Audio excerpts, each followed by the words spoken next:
विधान भवनामध्ये पोलीस आणि पत्रकारांमध्ये बाचाबाची झाली। पोलिसांनी धक्काबुक्की केल्यामुळे पत्रकार आक्रमक झाले। पत्रकारांनी विधान भवनातच ठिय्या आंदोलन सुरू केलं। अखेर उपमुख्यमंत्री एकनाथ शिंदेंनी पत्रकारांची भेट घेतली, त्यांची समजूत काढली आणि त्यानंतर पत्रकारांनी आंदोलन मागे घेतलं।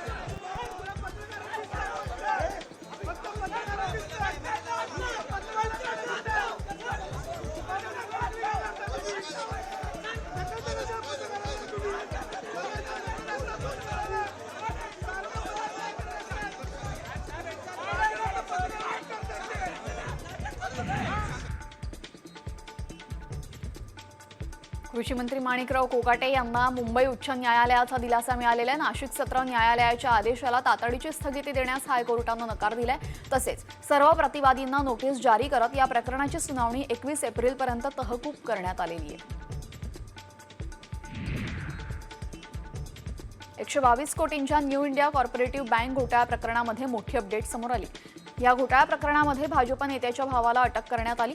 जावेद आझमला पोलिसांनी बेड्या ठोकल्या। दरम्यान जावेद आझम भाजपचे माजी महाराष्ट्र सचिव हैदर आझम यांचा भाऊ आहे। या घोटाळा प्रकरणामध्ये 7वी अटक आहे।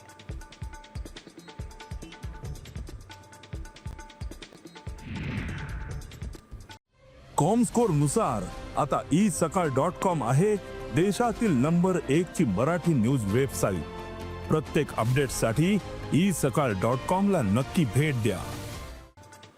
गँगस्टर छोटा राजन याला मोठा दिलासा मिळालेला आहे। मुंबईतील विशेष न्यायालयाने त्याची एका गुन्ह्यात निर्दोष सुटका केली आहे। हे प्रकरण दाऊद इब्राहिम याच्याशी कनेक्शन होतं। दरम्यान छोटा राजन सध्या तिहार तुरुंगात बंद आहे। त्याला व्हिडिओ कॉन्फरन्सिंगच्या माध्यमातून कोर्टात हजर करण्यात आलेलं। मराठा समाजासाठी SCBC आरक्षण देण्यात आलं, मात्र महाराष्ट्र लोकसेवा आयोगाने मराठा समाजातील विद्यार्थ्यांचा EWS प्रवर्गामध्ये समावेश केला। कायद्यानुसार एका समाजाच्या विद्यार्थ्याला एकाच प्रवर्गातून आरक्षणाचा लाभ मिळतो, त्यामुळे EWS प्रवर्गातील विद्यार्थ्यांवर आयोग अन्याय करत असल्याची भावना स्पर्धा परीक्षेच्या विद्यार्थ्यांनी व्यक्त केलेली आहे।